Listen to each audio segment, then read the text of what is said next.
wondered what it's like to face the complex world of disability insurance claims as a physician? Meet Edward Dabdoub, the founding attorney at Dabdoub Law Firm. Eddie began his legal career working as a law clerk during law school at a disability insurance firm, and he would go on to build his own law firm for the sole purpose of handling disability insurance claims. He spent his entire legal career helping people get paid disability insurance benefits. Today, his firm represents all types of physicians across the country. Eddie specializes in physician disability insurance claims, appeals, and litigation. Eddie has represented many physicians and gained a deep understanding of the occupational duties of various medical specialties, and he's applied that knowledge to successfully obtain disability insurance benefits on behalf of physicians. He recently won a case on behalf of a liver transplant surgeon who had own occupation disability insurance. After suffering a fall, the doctor could no longer perform liver transplant, but continued to perform other types of surgeries.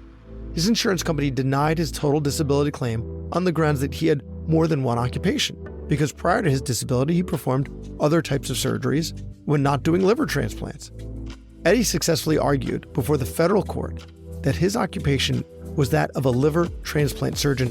Once he became unable to perform liver transplant, he was totally disabled from his own occupation despite continuing to do other surgeries. With experience litigating in both federal and state courts, Edward Dabdoub is a true hero for those seeking the disability insurance benefits they deserve. So, if you or someone you know is navigating the challenging world of disability insurance, don't miss the opportunity to connect with Edward Dabdoub and his dedicated team at Dabdoub Law Firm. They've got your back. Stay tuned for another fascinating episode of The Physician's Guide to Doctoring. And remember, when life throws its toughest challenges your way, Edward Dabdoub and his firm are here to fight for your rights. Visit longtermdisability.net to learn more. How do you know when you're experiencing burnout? How can you dig yourself out of a hole when you don't even realize you're in one? Stay tuned and find out. Hey, this is Brad Block, host of The Physician's Guide to Doctoring. This is a personal and professional development podcast for physicians where we have experts on the show that try to teach us everything we should have been learning while we were memorizing Krebs cycle. On today's podcast, we have Dr. Sapna Shah-Haque. She is a board-certified internal medicine physician, and she is Kansas. We're actually recording this on the heels of the Kansas Bluegrass Festival. Born and raised in Kansas, med school and residency at University of Kansas, and now practicing in Winfield, Kansas. Again, she is Kansas. After experiencing burnout herself and watching other physician colleagues burn out, it became a passion of hers to look into different aspects of burnout. She even wrote she wrote for the book, Thriving After Burnout, speaks on the topic, and hosts the Worthy Physician podcast. So once again, Dr. Sapna Shah-Haque, thank you so much for being on the podcast. Thank you very much for the opportunity. I appreciate being here.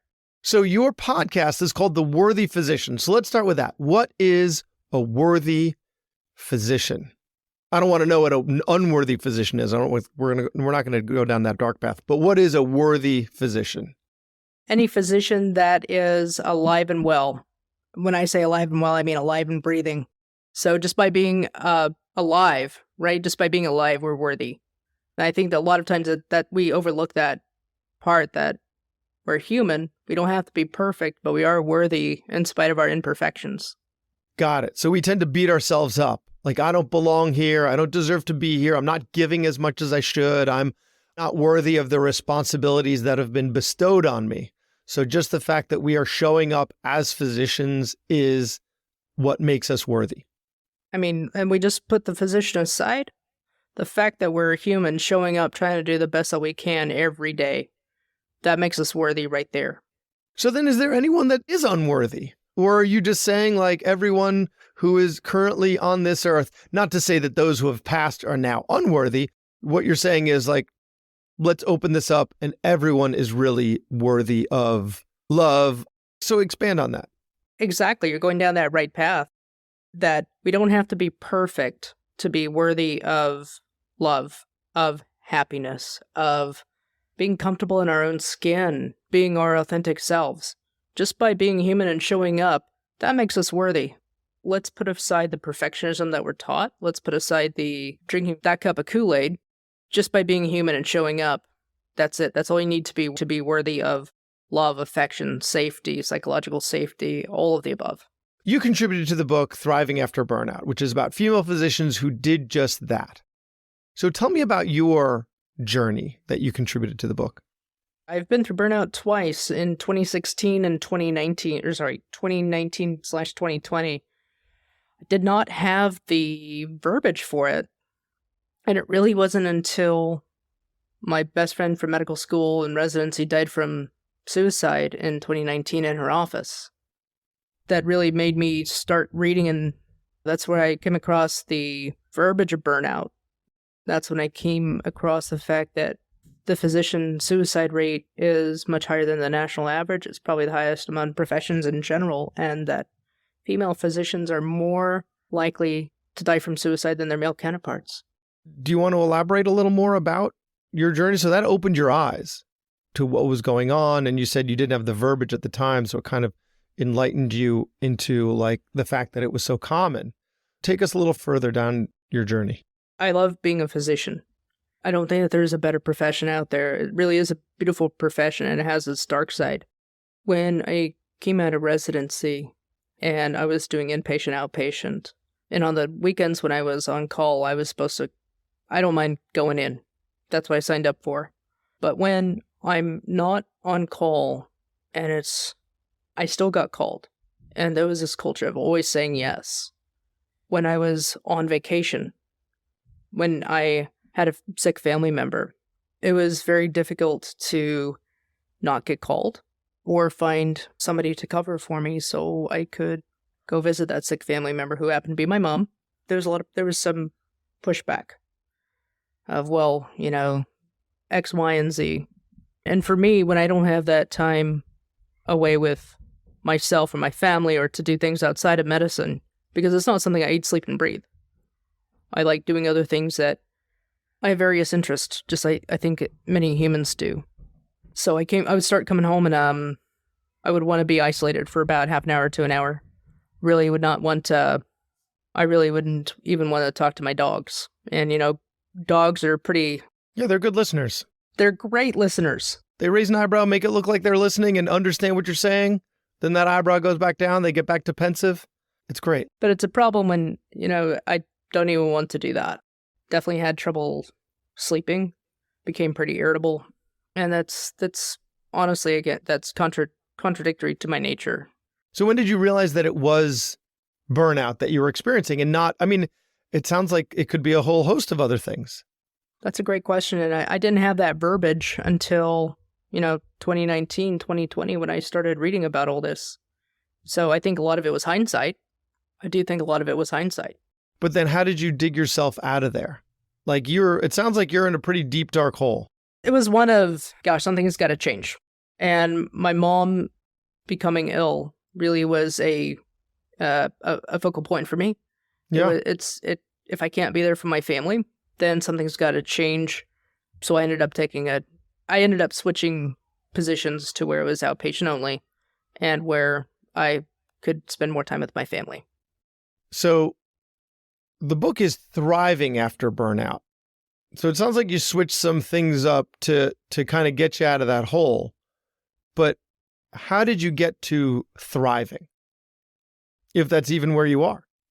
I would say I'm thriving. Life is chaotic. Adulting is hard, but, thriving. So when Dr. Bicker died from suicide in 2019, I really stopped and asked myself, what in the heck am I doing? Right? Why am I don't mind working hard, but is this truly what I can see myself doing for the next 30, 40 years? And the answer was no.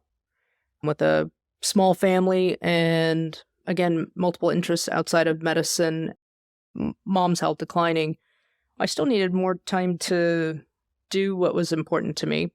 And so I decided to, okay, going to bring my kids back to small town USA, Winfield, raise them here, and work part-time. And for me, that's what has helped me thrive, is because for me, I can balance family and work. When I'm at work, I'm a physician. When I'm at home, I'm just me. We goof off. I'm just like any other parent. That's, you're able to separate. You're able to turn off. You're able to, whereas before when you were doing, it sounds like hospitalist, you were basically needed to be available, or they were under the impression that you were to be available 24/7. So it was impossible to unwind, unplug. But now, because you're on when you're seeing patients, and then at the end of the day, you're not on, you're able to create a boundary.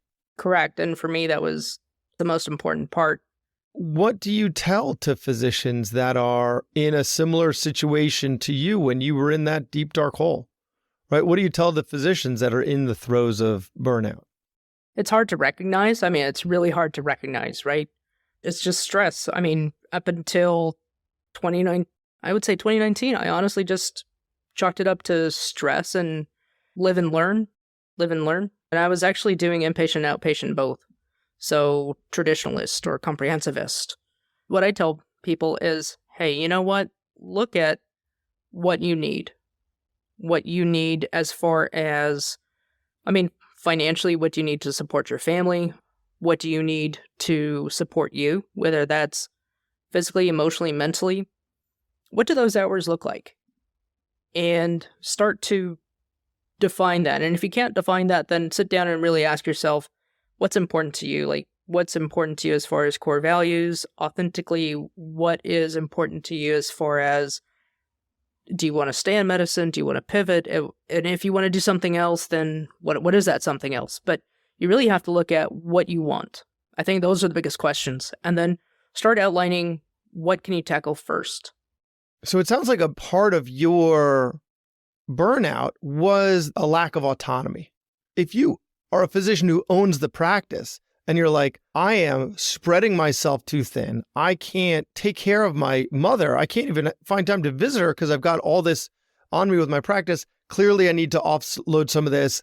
I'm going to hire a part-timer. I'm going to hire a physician extender. I'm going to offload some of this work. Like, okay, because you have the autonomy to do that.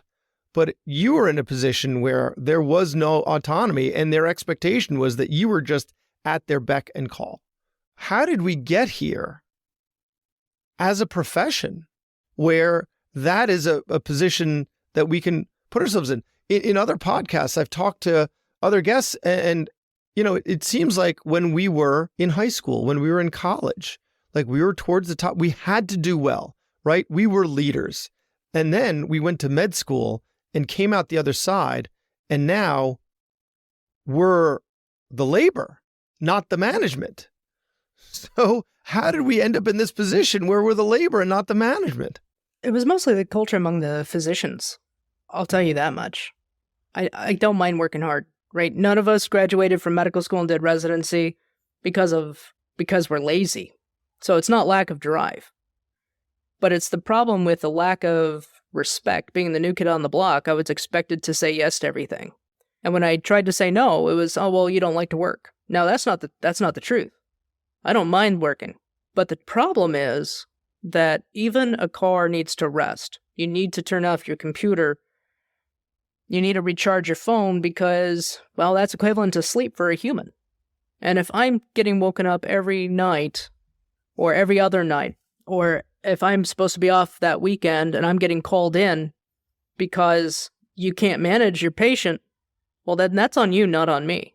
But the truth of the matter is that I wanted to do what's right for the patient. So if I knew I had that skill set, I was going to go in, and I just did it until I couldn't do it anymore. So part of that was also the culture.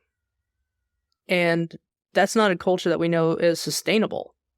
That has definitely changed, and there are other systems in place now. I'm back to where I originally started. But now we have a hospitalist team. And if they're not going to take the patient because of whatever reason, there's a good reason why. I mean, these individuals have done inpatient. I've been removed from inpatient since 2016. So I would, if it were my family member, I would much rather they do the management than somebody that hasn't done outpatient or inpatient for several years. So I'm not the answer. I can't be the answer to everybody's problem or issue or admission. Neither can anyone else. And there's a reason why we have a call system. But if that call system should also be that everybody has the same skills. So it sounds like, and tell me if we're getting into the weeds too much and like, divulging a little too much about what happened, because you might not be at liberty to say, but it sounds like you left and the institution found a solution to that problem, which then allowed you to come back. That was a big part of it, yes. That was a big part of it.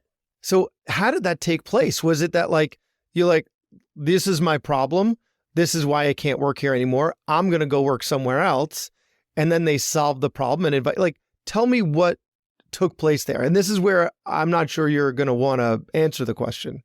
It's exactly that. It's exactly that. When I couldn't be with my family at a crucial time, that was a big problem for me, right? That's a problem that I needed to solve, and my way to solve that was, this is not fitting where I am in life right now. So I'm going to change my position. And that's exactly what I did. And I mean, I have been open that I can't do inpatient, outpatient. I can't be on call 24/7 and not have any downtime. I have other obligations now. We actually parted amicably.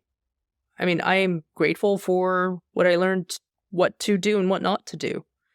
And it wasn't necessarily the management, it was my coworkers, if you will. Again, there was a difference, and I would also even go to the point of saying the fact that I think many of the outpatient physicians currently have a different outlook. Now you have more of a 50-50 mix versus I was one of 2 female physicians in the area at the time that I left. Maybe they were bringing 2 more on.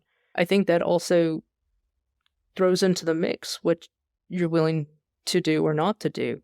Also, the age difference, right? I'm 41. You're talking 10 years ago when I started, I was 31. Where I was in life was different. How much I could put into a career and be okay with being woken up in the middle of the night. That's not I'm going to be woken up for a very different reason now, and it's going to be internal, not work related. So, I mean, I think that that also plays a big role. Now, going forward, there was also, I think, a pull on other physicians where they were like, I don't want to keep doing this either, right? Because it's either we do this or this has to be a better way. They found a solution, which was a hospitalist program. It allows the hospitalist to be well up to date. Patients get great care inpatient. We can focus on outpatient and being readily available for our patients in the clinic. So far, I can see that I know I'm thriving. I know I'm thriving with that balance. So you mentioned there used to be external reasons why you were being woken up, and now there are internal reasons why. And I think earlier in the episode, we were able to hear some of those internal reasons why. Yes, sorry about that. It's fine. It's fine. This is the reality of our lives, right? Like, right. We don't have podcasting studios where we go to get away, and we just have to find time in, a couple moments away, hop on, hit record, hop off, go back to that work-life balance that we're going to be talking about. Right. Yes, I recorded an episode myself the other day, and one of mine was just hollering. I usually record after they go to bed, but that particular day he had just gotten home from school, and there was just endless screaming. So let's talk about the healthy work-life balance, because it sounds like it's fluid, right? Like when you were 31 and didn't have the family obligations that you do now, your work-life balance was different than it is now. Now, you have a lot more of those pulling at you. So for you, what is a healthy work-life balance as a parent so that we can be successful both as parents and professionals? I think first off, I was giving myself that permission. And when Dr. Bicker died from suicide in 2019, and I keep referring back to that because it was one of those tragic but eye-opening moments, and it's more like, what in the heck am I doing? Right? So for me, I can always increase my hours as the kids get older. But currently, for me, what work-life balance looks like is that I get to drop my kids off in the morning and I get to come home and have dinner with them every night. I get to put them to bed. I get to be able to go on field trips with them. And in the middle of the day, if I have to go pick up a sick kid, I can do that. And that's the beauty of living in a small town. Everything's close by. For me, working part-time, 3.5 days to 3 days a week, that's what that looks like. So on the days when I have 4 days off in a row, guess what? We're going to goof off. And if the kids have a long weekend, we're going to get out of town, hopefully. Even if it's just an hour away, it's just something to go do something different and help to create those memories that I think you can't buy those. Those have to be created. And they can be so simple. They can be, heck, a water day out in the middle of the yard or getting stuck in Santa Fe in the camper. But you make the best of it. Those are the memories that I think, at least that's what they talk about. Any parting advice for our physician listeners that might be pre-burnout, post-burnout, mid-burnout, somewhere along that journey that you found yourself at all points? Any parting wisdom? Always know where you are on the spectrum of how much energy you really have to give. And if you need help, reach out, because we can all be replaced at the drop of a hat at work, but we can't be replaced at home. We can't be replaced at home at all. Great advice. Great advice. So if people want to find you, want to find The Worthy Physician, where can we find you online? Literally theworthyphysician.com, and the podcast is available on all platforms. Fantastic. Dr. Sapna Shah-Haque, thank you so much for your time. Thank you. Before we go, be sure to check out the incredible work of Edward Dabdoub and Dabdoub Law Firm. For more information and expert guidance on disability insurance claims, visit their website, longtermdisability.net. Thanks for listening. I have a favor to ask. You listened to the episode until the end, which means you either fell asleep or you really liked the episode. So please share it, or like it, or comment on a social media post, or write us a 5-star review. Something. It would really help me out. And maybe what you learned from this episode can help someone else too. The views expressed in this episode are those of the interviewer and interviewee, and don't represent the views of their employer or even their significant other. Even though the magic of podcasting make it sound like I'm talking directly to you. This is not a doctor-patient relationship, and this is not medical advice, or financial advice, or really any advice. Thanks again for listening to The Physician's Guide to Doctoring.